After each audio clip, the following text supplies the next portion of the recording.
अस्सलाम वालेकुम नाज़रीन, मैं हूँ सलवा हसनैन। आप देख रहे हैं सूर्या न्यूज़। आइए नजर डालते हैं आज की अहम खबरों पर।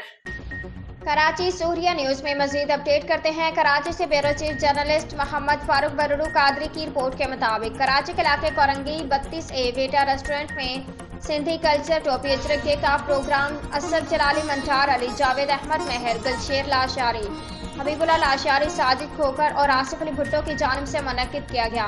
प्रोग्राम में senior advocate Sindh high court Imdad Ali, advocate Niaz Hussain, advocate Ayaz Ali, advocate Nazrul Uhda, advocate Ghulam Mustafa Mallah, Abdul Hamid चाचड़, Ali जान शेर, वकार अबरू, सलीम मेहर और दीगर ने भी शिरकत की। प्रोग्राम में आने वाले मेहमानों को सिंध की सकाफत, टोपी और अजरक पेश की गई। फूल बरसाए गए। प्रोग्राम में केक भी काटा गया और मिठाइयाँ भी तकसीम की गई। मीडिया से बात करते हुए कहा कि senior advocate Sindh high court Imdad Ali Nopoto ने कहा कि हम ये सिंधी सकाफती दिन हर साल मनाते हैं और हम इस दिन को बड़े जोश और खरोश से मनाते हैं। ये दिन हमारे लिए ईद के दिन जैसा है।